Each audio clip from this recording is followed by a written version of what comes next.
Okay.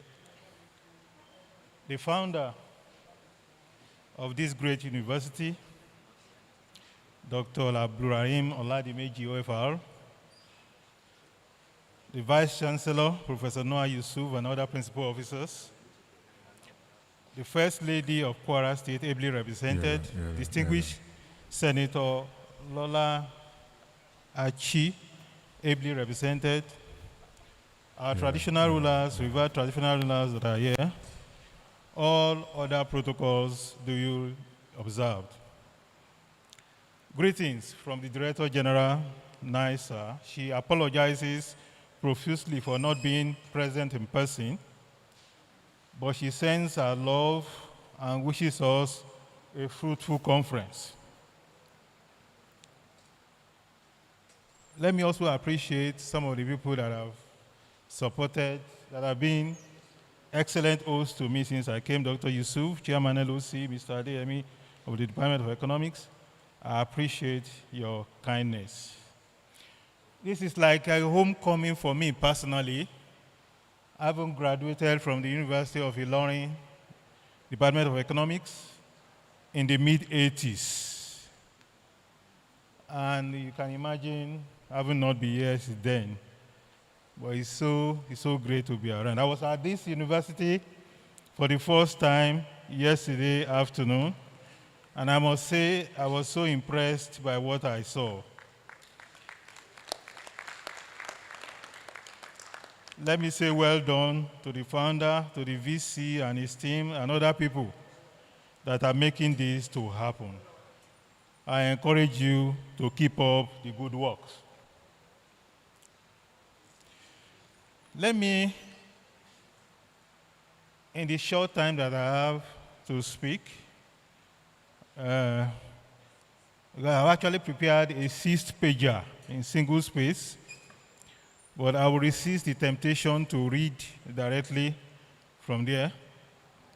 So in probably 15, 20 minutes that have been given to me, what I will try to do is to cherry pick on some of the issues I'm going to talk about. Particularly since the last speaker, it's like actually we were on the same page. Touched upon some of the things that are prepared, that are actually in my prepared speech. So we live in unprecedented times in Nigeria today. Title, of course, like you know, is Navigating Nigeria's Economic Realities, Individuals and Society in Focus. There are stimulating reforms that have been taking place since around May last year in this country, and to address some of the problems that we have, some of the dysfunctions, some of the maladies in our system, in various spheres of our national life. And we must always remember that those problems were not caused by the present administration. Some of them were inherited. So there were quite a number of these issues that are legacy issues, whether you are talking about low growth, you are talking about high inflation, you are talking about massive unemployment, or the endemic poverty. Of course, insecurity. Some of those issues are legacy issues that this present administration inherited. But in the last 1 year, there were some things that happened, beginning from the inauguration day.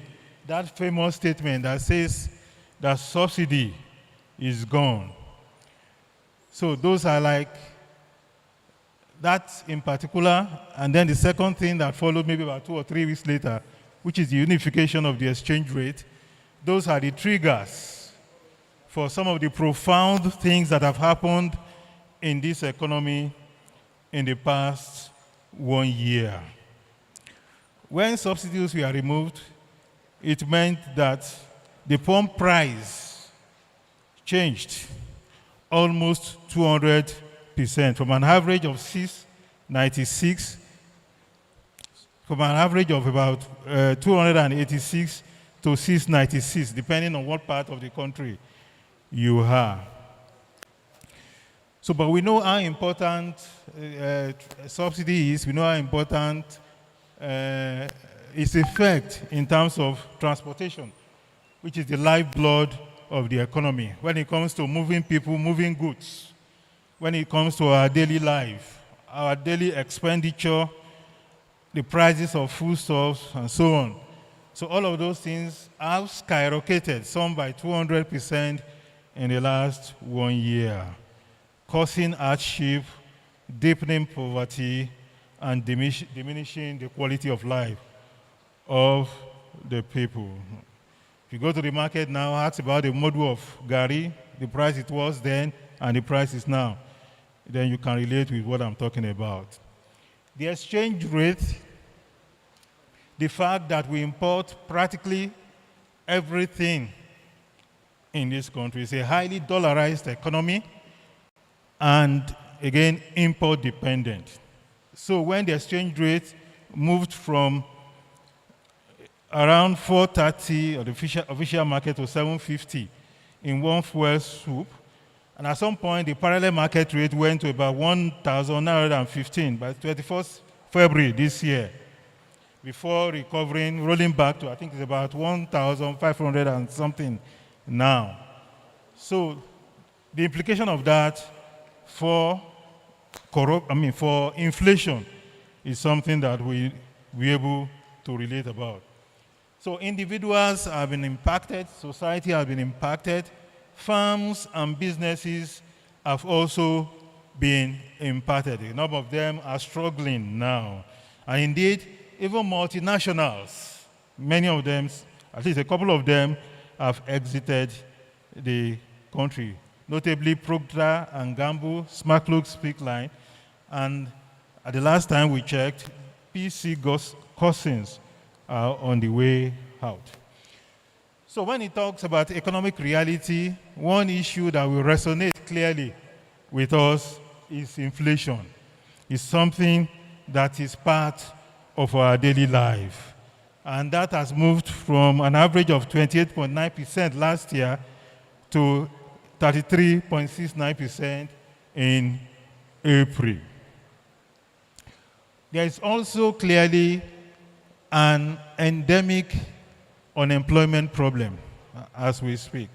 And that is worsened by the fact that companies are closing shop as they struggle with exchange rate bottlenecks, underpinned by the fact that industrialization has been low, growth has been slow, and investments from the private sector has not really been coming up. Again, many of you will relate to the statistic that says that 133 million Nigerians are multidimensionally poor. We are told this morning 88% are in deep poverty. And the effect on that, on nutrition, on food security, on health care, access to health care, is something that we can relate with. There are other statistics in the realm of health in terms of infant mortality, maternal mortality, like I said, undernutrition statistics, and there is this statistics that Nigeria is home to approximately 9% of the world's stunted children, and 21% of stunted and wasted children, respectively, in Africa. This is a UNICEF statistics for 2021. The global, talking about insecurity again, which is something that we can relate with and which we live with, the Global Peace Index compiled for 2021, compiled by the Institute of Economics and Peace, ranked Nigeria 146th out of 163 countries, while the country was ranked 39th among 44 countries in terms of the issue of lack of peace. According to Global Terrorism Index, over 40.6 billion worth of foreign investment were diverted from the Nigerian economy in 2020 because of insecurity. So there are other issues that the country grapples with. Like I said, some of these issues were inherited by the present administration, but many of them have gotten worse in the past 1 year. The average person struggles with paying rent, struggles with paying school fees, struggles with paying electricity charges. If I could just illustrate from some of the things that are some anecdotes, a few anecdotes from secondary sources. This one says the economic situation has pushed low-income families, such as Omoles, to skip meals and forgo essentials. Her husband, a motorcycle taxi driver, used to support the family, but the increase in fuel prices has handicapped his contributions, which pushed Omole to open the fish store in Bashiri. So the lady talking now said, I come to my stall every day because I just cannot sit at home at a time like this. I and the kids manage whatever food we're able to get. How we have been eating is a total miracle. That is the only way I can explain it. In Ilorin, Olamilekon Abdulsalam, a tricycle taxi driver, is barely able to feed his family because his income has dropped significantly since the new policies were announced. These days, we eat more gari, cassava-derived flakes soaked in water, and eaten with granite and sugar. These are just illustrations. There are quite a number of them. But what has been the government response? Government has been responding. First, there was a wage award program meant to compensate low-income people from the income loss from subsidy removal. So federal civil servants, 35,000 has been paid for them, for all of them actually, for 6 months. Some state government also jumped into this bandwagon, but not all state government. Another thing that has been done is 5 million palliative for state governments and the FCT. So 5 billion actually palliative for state government and the FCC to enable them purchase food for distribution to the poor and vulnerable in their respective states. There's also the 25,000 naira conditional cash transfer launched by the federal government. CNG-powered mass transit buses and tricycles is something that I think is going to be launched in the next couple of days.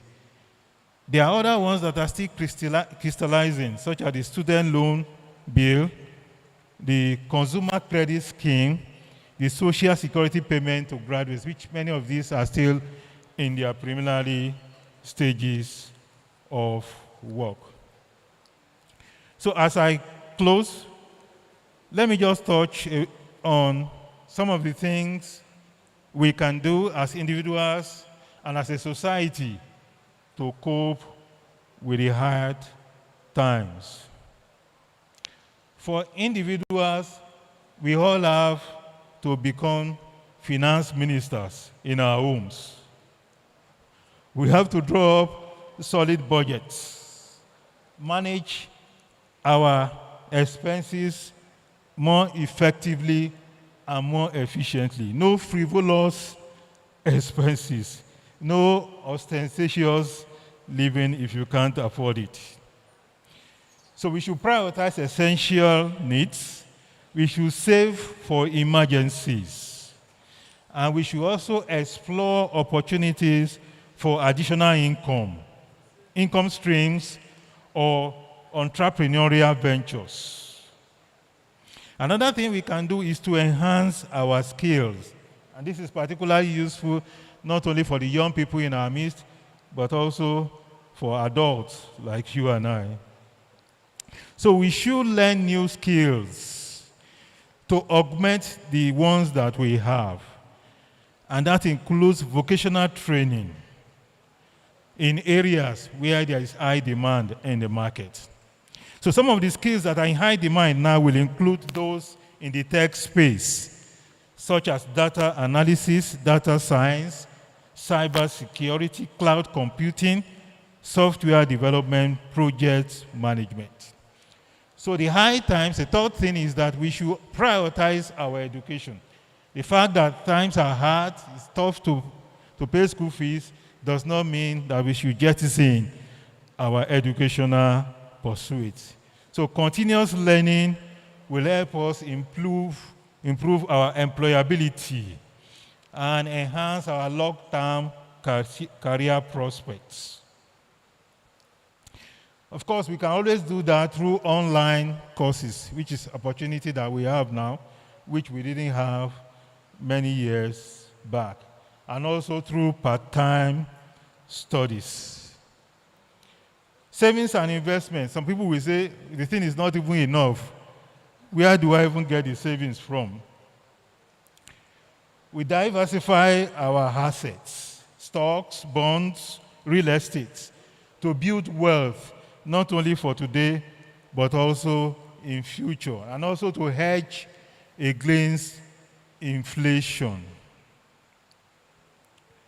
For society here encapsulates not just government, but even NGOs, private organizations, even social organizations. There are a couple of things that we'll expect. The last speaker talked about economic diversification, which is good, job creation, sustainable development. Then transparency, accountability in policy making. That is for our government, clearly.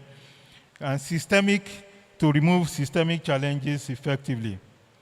Infrastructural development, infrastructure is the bedrock. People need power to drive whatever business that they are doing. So again, government has to prioritize investments in transportation, in energy, in healthcare. You have to remain alive, to live, to plan. All these are necessary to support growth and to improve living standards. PPP arrangements, where government resources are limited, can also be explored to enhance infrastructural delivery. Another thing for society is to ramp up social safety net. A lot of people are being left behind by the difficulties, by the hardship, by the pains. And like the last speaker says, reforms typically comes with pains. And often we are encouraged that there is light at the end of the tunnel. But it requires people, both as individuals and as society, to be smart in their thinking so that your own personal tunnel, you will navigate it faster while waiting for the government to navigate the one for the general good. So safety nets are important for vulnerable population, including cash transfer programs, subsidized health care, food assistance program initiative that will guarantee equitable access to social services and spur opportunities for socio-economic mobility. We have talked about education, we have talked about skill, we have talked about innovation and entrepreneurship. Even at the level of society, they can enable this process, not just the individual taking action, but the society can also facilitate by providing support for people, for example, that want to start up some kind of small business. And through mentorship program, those that know business can mentor other ones. In other words, show them the path. Market networks. There's no point producing something if there is no market to sell. So people can help other people in that quest for economic diversification. In conclusion, as we navigate Nigeria's current economic realities, it's imperative to adopt a holistic approach that addresses the root causes of economic challenges while annexing opportunities for growth and development. Investing in human capital development, healthcare infrastructure, education is paramount to empowering individuals and uplifting society. By prioritizing policies that promote inclusive growth, alleviate poverty, and enhance socioeconomic outcomes, we can steer Nigeria towards a path of prosperity and resilience. Thank you very much for your attention.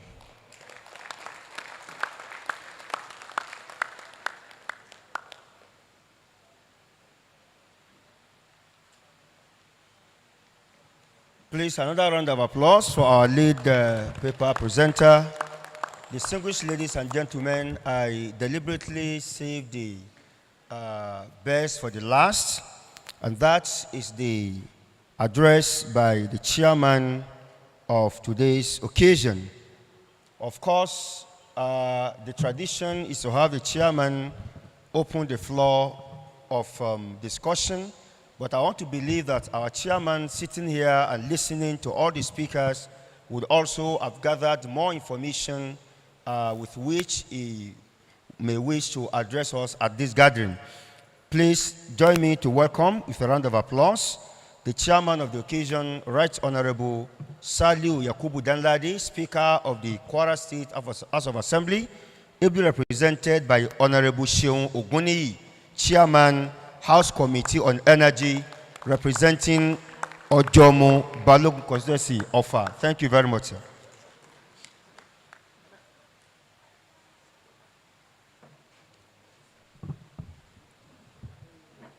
Thank you for the remedy.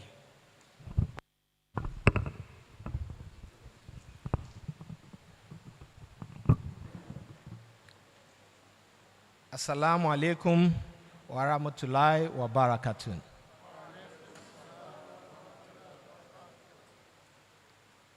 The First Lady of Kwara State, Ambassador Professor Olufolake Abdulrazak, the revered founder of this great citadel of learning, Alhaji Chief Abdurrahim Oladimeji, OFR, a distinguished senator representing Kwara South, that is ably represented by Alhaji Tosho Alabi, our esteemed royal fathers from Kwara South, the BOTs and governing council of this great institution that is setting the pace in academic curiosity and learning, ladies and gentlemen, esteemed guests and scholars. I'm here standing before you representing the Right Honorable Speaker, who would have wished to be here in person, but for other state matters, he sent his goodwill and best wishes for this international conference of this high institution. I'll go straight to the prepared speech.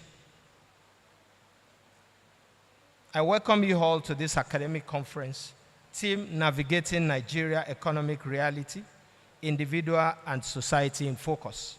And I must express gratitude for the privilege to chair the edition of this auspicious event. Today, we are gathered to beam a searchlight into the intricacies of economic challenges and opportunities that shape our nation, both at individual and community levels. There is no gainsaying that our prevailing economic situation is harsh at individual level. However, our present condition can be likened to a healing process that cannot come without pain. Government at the state and federal level are trying to make this bearable. In no distant time, we will enjoy the fruition of our sacrifices. In a country as diverse and dynamic as Nigeria, the interplay between individual and society hold the key to unlocking our economic potentials. As we navigate through the complexities of our economic landscape, it is imperative that we understand the pivotal role that each one of us play in shaping the future of our nation. Although the fuel subsidy removal is a decision backed by consensus, virtually by all Nigerians who believe that the subsidy regime should change the average Nigerians. It is instructive to note that while government is trying its possible best to ameliorate the impact, it is unfortunate that individuals in our marketplaces, filling stations, stores, have actually made things much more difficult economically. We have seen people continue to take advantage by causing artificial inflation and subject Nigerians to untold hardship. As a government, we are not oblivious of these callous practices. Consequently, His Excellency, the Governor Abdurrahman Abdulrazak, the Executive Governor of Kwara State and Chairman Nigerian Governors Forum, set up a task force to checkmate hoarding and arbitrary inflation of fuel pump price in the state. While the Kwara State House of Assembly, under the leadership of Right Honorable Engineer S.Y. Danlad, equally set up a committee to checkmate this menace. We are glad that this is yielding results as things are beginning to return to normalcy. From the bustling streets of Lagos to the serene landscape of the Niger Delta, our nation is a melting pot of culture, ideas, and aspiration. It is within this rich diversity that we find strength to overcome obstacles and chart a course towards prosperity. Today, as scholars and thought leaders, it is a collective challenge and responsibility to explore innovative solutions, foster meaningful dialogue, and inspire actionable change that can be transformed into policies capable of impacting positively on the lives of our people, individually and collectively. It is my belief that through research and collaboration, we can pave the way for a brighter and more prosperous future for all Nigerians. I urge you all to actively challenge conventional wisdom. We are open to unusual but practical solutions that can enhance the economic well-being of our people, and I am convinced that is the essence of this whole event. Together, we can navigate the prevailing Nigerian economic challenges and build a society that empowers every individual to strive. Thank you for your attention and happy deliberation. Tabligh. Thank you. Thank you very much, our very distinguished Honorable Seun Oguniyi, Chairman, House Committee on Energy, representing His Excellency, the Right Honorable Speaker. And now, without further ado, distinguished ladies and gentlemen, the next item is the presentation of awards. And I want to humbly and respectfully invite the following persons to please come on stage for the presentation of awards. The founder of this university, Alhaji Chief Dr.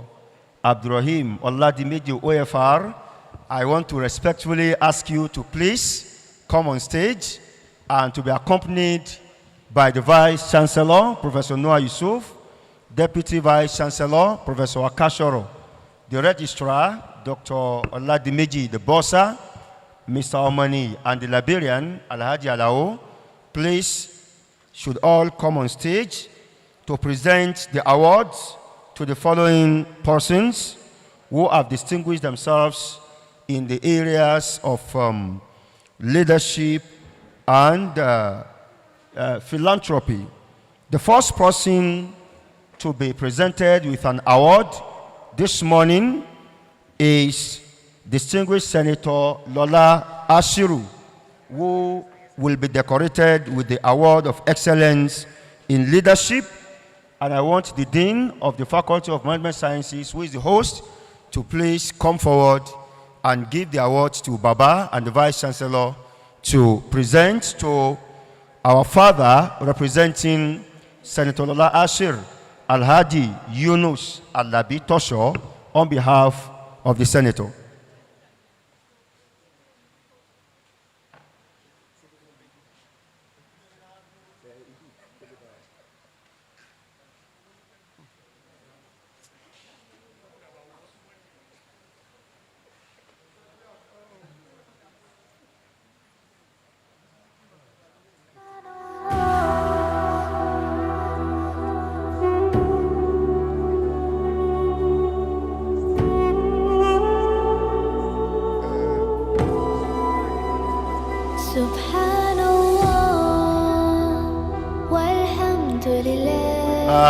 That is Alhaji Yunus Alabi Tosho receiving the Award of Excellence in Leadership from the founder and principal officers of the university on behalf of distinguished Senator Lola Ashiru.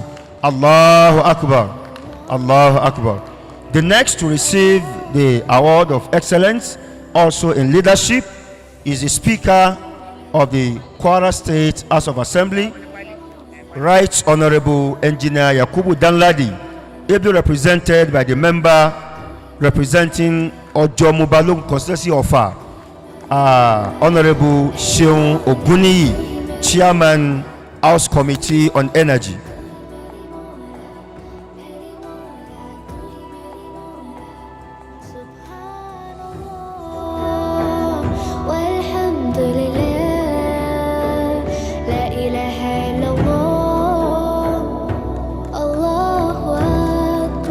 And now, I want to invite the principal officers of the university to join the Dean of Faculty of Management Sciences to present an award to no other person than the founder of the university. The Dean's father, our father. The award is for being a pioneer in university education. Alhaji Chief Dr. Abdurrahim Oladimeji OFR, Jagumolu and Ashwaji of Igomina Land, Arugondade of Lagos, and Baba of Upper Kingdom. Thank you very much. Thank you. You can now have your seat. Thank you.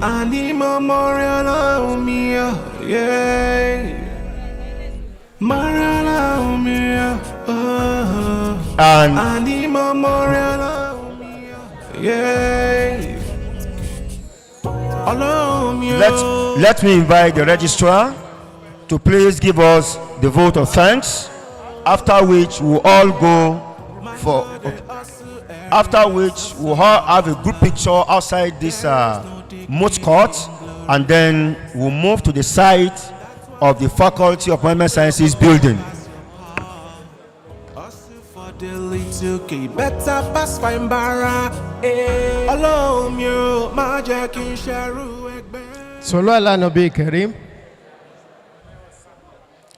On behalf of the founder of this great university, the BOT, the Senate, and all the university community, we want to appreciate first and foremost Our Excellency and all the government representatives present today, our royal fathers, and all the well-wishers today, that we say Jazakumullah khairan for coming, and may you wish you safe journeying onward to your various destinations.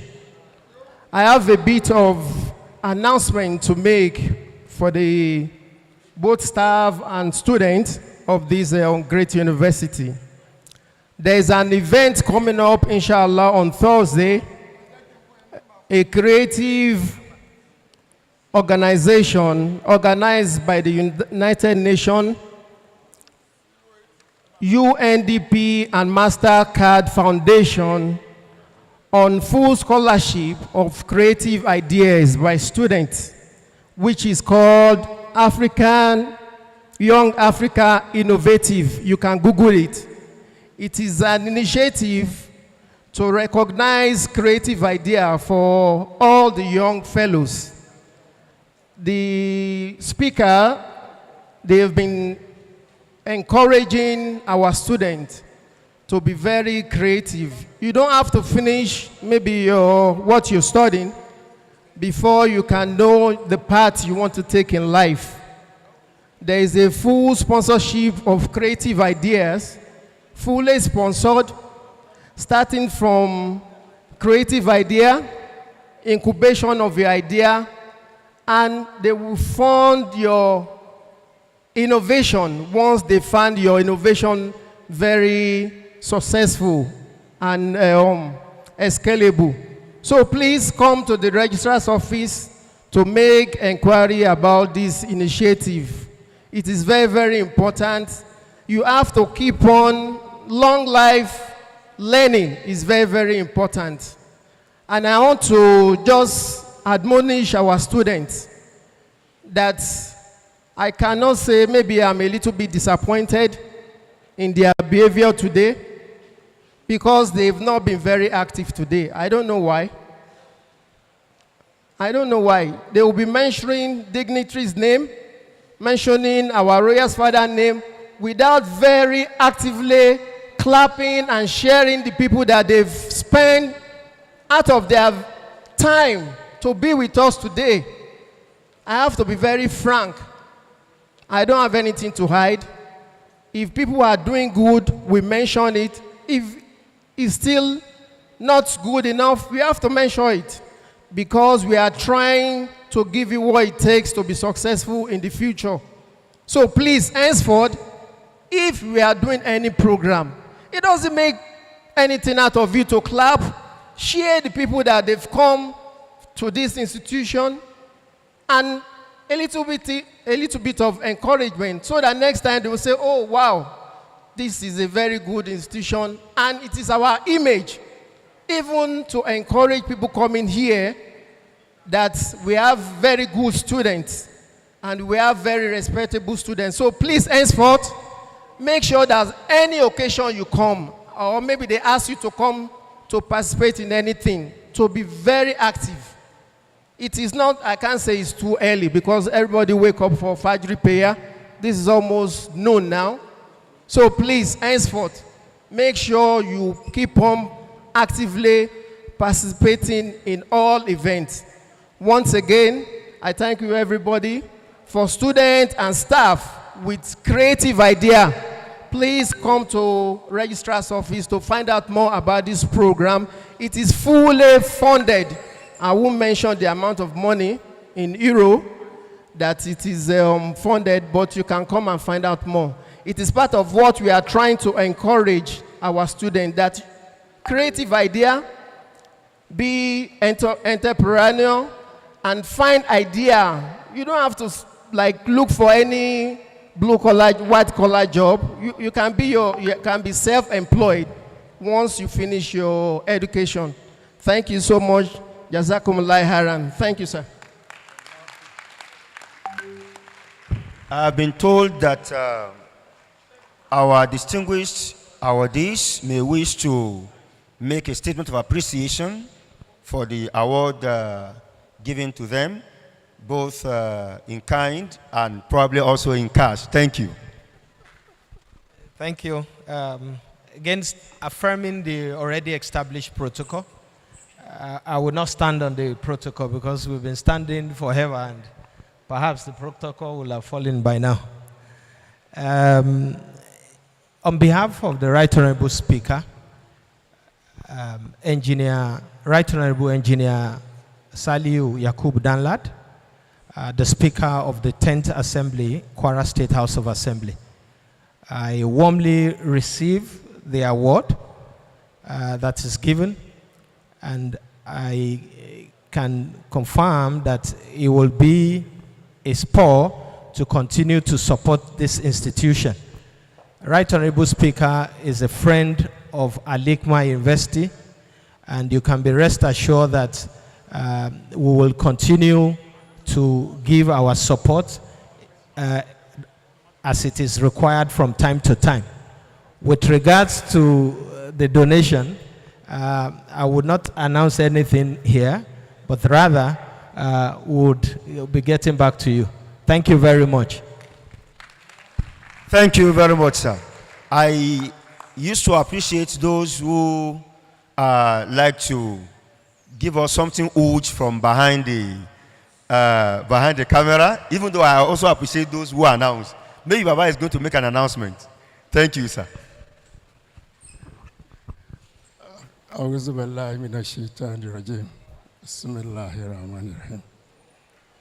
The founder Al-Hikmah University, Baba Jagumolu, Epe Funwao, the key officers, Kabiyesi,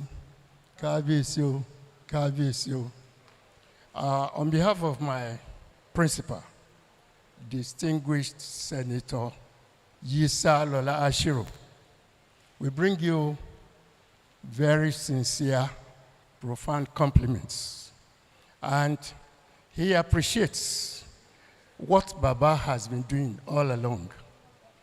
As the founder of Al-Hikmah University and the first person to establish Islamic University in Africa.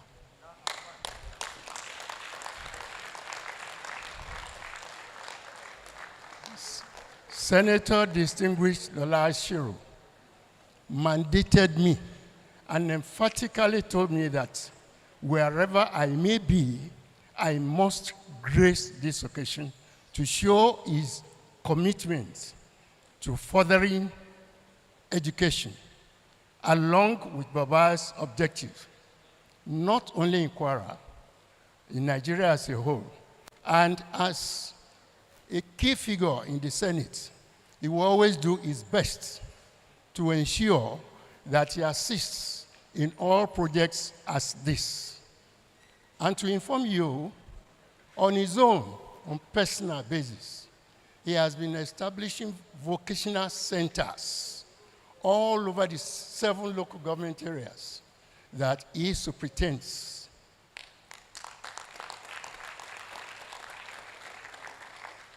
He has personally, again, mandated me to always go to such vocational centers to make sure that they are in good tone. And he has the intention of making them functional earliest, especially after this coming Eid al-Kabir. He wants to see at least 1 or 2 coming off ground to make sure our children too have vocational skills. And he wants to project them further, that vocational skills will, along with inside classroom education, we will see them to greater heights. So, on behalf of distinguished Senator Lola Ashiro, I will not volunteer anything now. He knows best. And I assure you, he's going to come up with something lump sum, something laudable for this program. He sends his greetings. Thank you very much. Thank you very much to our awardees for their kind words and prayers for us. I can assure you that you'll be expecting something huge, inshallah, very soon. And now, the final program for today, but before then, please, immediately after the program is concluded, we want to have a photo shoot session just outside the moot court, after which there will be a brief visit to the Faculty of Management Sciences complex under construction just a few meters away from here. On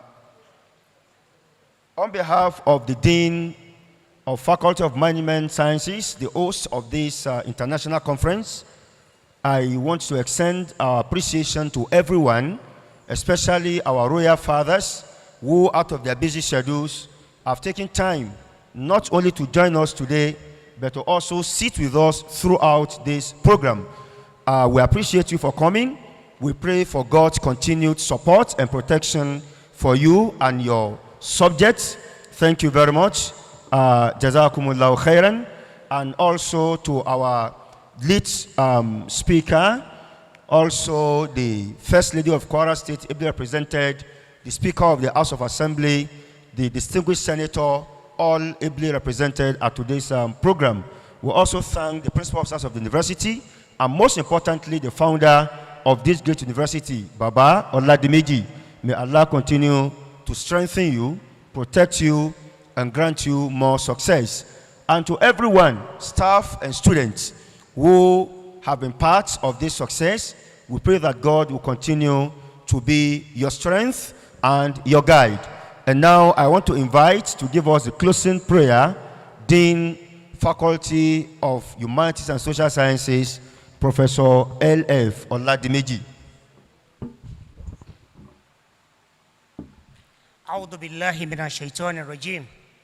بسم الله الرحمن الرحيم. Oh Allah, we thank you for today's event. We thank you for sparing our lives to witness today. We thank you for the leadership of this university, beginning with our founder, the Faba of Al-Hikmah University, Al-Hajj Chief Dr. Abdurrahim Oladimeji. Oh Allah, please continue to grant Baba many more active life. Grant him healthy life. Grant him prosperous life. Grant him many more opportunities in life. The management of this university, led by the Vice Chancellor, the entire management, oh Allah, continue to give them guidance, give them hidayah, and give them many opportunities to pilot the affairs of this university to greater heights. Oh Allah, we thank you. We want to pray for our guests that are here, ably represented, the Honorable Speaker, Kwara State House of Assembly, the Honorable Commissioner, our distinguished Senator, and all other distinguished guests that are here. Oh Allah, may Allah take you back to your destination safely.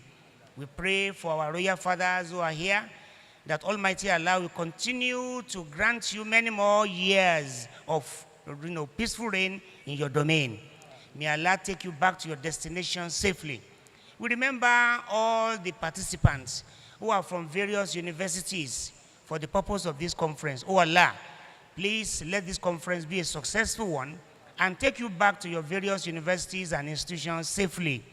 We remember our students in the Faculty of Management Sciences and indeed the entire Al-Hikmah University. Oh Allah, grant us many more opportunities to impact on the lives and improve on our performances so that we continue to uplift the profile of Al-Hikmah University. Rabbana, la tuzigh qulubana ba'da idh hadaytana wa hab lana min ladunka rahmatan innaka antal wahhab. Rabbana afrigh alayna sabran wa thabbit aqdamana fansurna 'ala al-qawmi al-kafirin. Allahumma rabbana innana sami'na munadi an yunadi lil-iman an aminu bi rabbikum fa'amanna. ربنا فاغفر لنا ذنوبنا وكفر عنا سيئاتنا وتوفنا مع الأبرار. اللهم ربنا آتينا في الدنيا حسنة وفي الآخرة حسنة وقنا عذاب النار. سبحان ربك رب العزة عما يصفون والسلام على المرسلين والحمد لله رب العالمين. صلوا على النبي الكريم. Thank you, everyone, for coming. Now we'll go out to have a photo shoot session at the entrance of the moot court. Then from there, we'll proceed to the new Faculty of Management Sciences building under construction. Jazakumullah khair. Ani memorial me, yeah.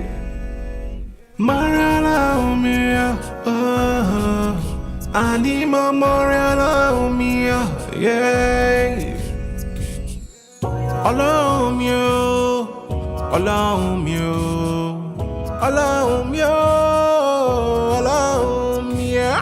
Man go the hustle every day, so wahala. There is no dignity in glorifying Sakpa. That's why no means say make you go do pass your part. Hustle for the little key, better pass fine barra. Allow me, my jack in Sharu Egbe. Lie me, my jack in Bowen Shasher. Shallow me, ole my loba moja. Allow me, I know Remo fair. Allow me, bless my soul. Allow me, and my struggle. Allow me, double. Allow me, on my table. Allow me, bless my soul. Allow me, and my struggle. Allow me, double. Allow me, on my table. Lord, I know I'm fumble. Raise me high on the stable. I'm tired of their crumble. Oh, yeah.